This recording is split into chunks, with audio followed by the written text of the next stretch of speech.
So Jane, thanks for welcoming us into your creative space here in Santa Monica. You started your skincare company in 1986 with $14,000, and now your products are sold in more than 28,000 salons and spas in 86 countries.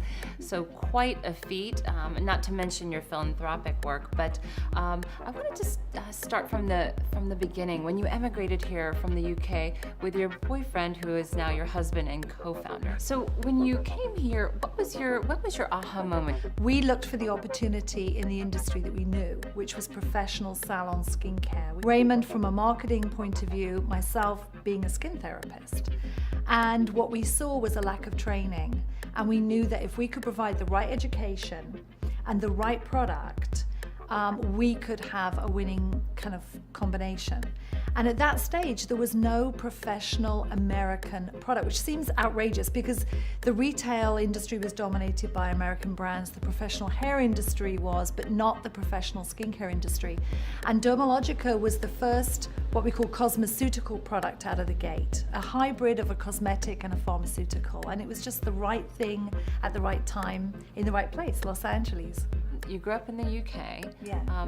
Did your family influence you? Where did your drive come from? Yeah, it was the main influence.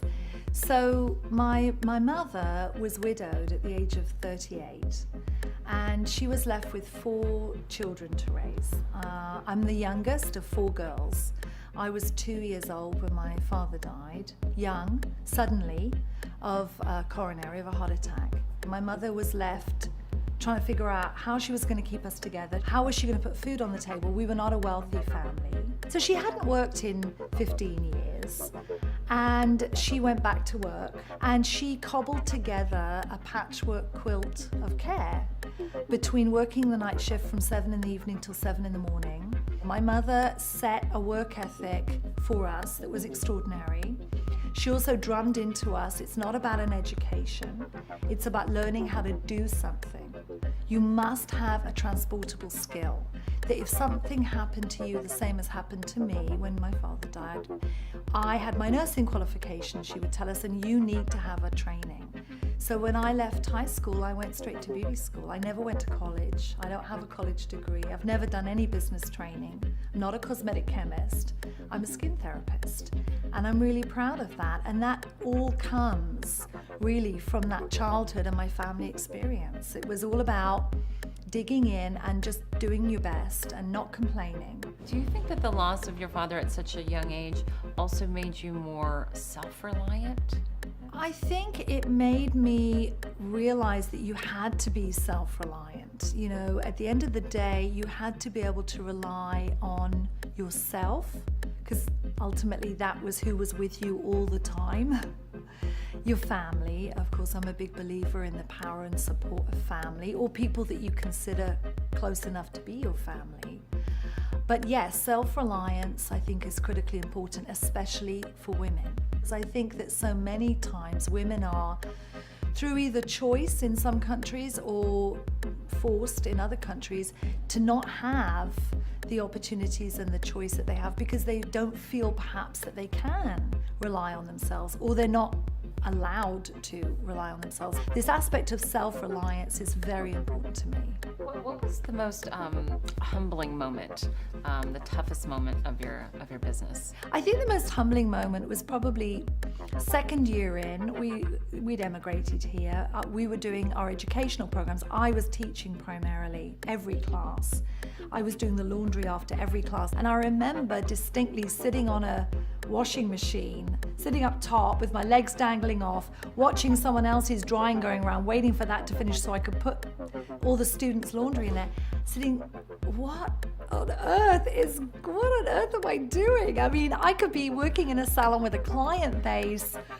Really? I mean, is this really? But by the end of that drying load, I'd sort of figured out a mantra as it was going around of, total world domination of professional skincare. I just kept focusing on the end goal to change an industry that I loved very much. What keeps you up at night? I have a conscious philosophy not to worry about something at night. some of the things that you are most worried about in the middle of the night, when you get up in the morning and the sun is shining and you think, "Oh, I don't know why I was so worried about that. I can tackle that." So I've actually sort of trained myself as a discipline.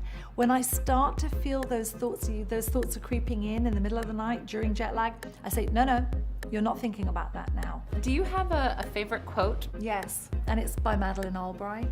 And she said that there is a special place in hell reserved for women who don't help other women. That's great. That's a great, Yeah. tough quote. Yeah, isn't it? I know. And you know, Those are fighting words, as they say. Those are fighting words. And I think it actually comes originally from a quote by Dante. I'm not sure about people helping other people, but she tweaked it as women helping other women. I think it's really true. I think that all of us, specifically as women, we have a responsibility to help mentor other women, give them a hand up, not a hand out. Tell me a little bit about your philanthropic work. And in skincare specifically, we put more women into their own business than any other industry. 98% of all skin therapists, estheticians, are women. So for me, this industry has afforded me incredible opportunities and success. And so this idea of helping women entrepreneurs is a direct reflection of the industry that I've spent my whole life in. The idea of helping women entrepreneurs become financially independent is really from the story of my mom, that she had to be financially independent. And so it all kind of wraps up as a reflection of my upbringing and my industry. So we have an initiative, literally FITE, FIGHT, Financial Independence Through Entrepreneurship, and we have a separate website. It's a 501c nonprofit, and what we do is we focus on funding microloans to women entrepreneurs around the world. What is your best advice for startups? If they hear nothing else, hear this. Hire people who fit that culture. Don't hire the resume. It's not the resume that's coming to work every day. It's the person. And that will be your core team of dream believers.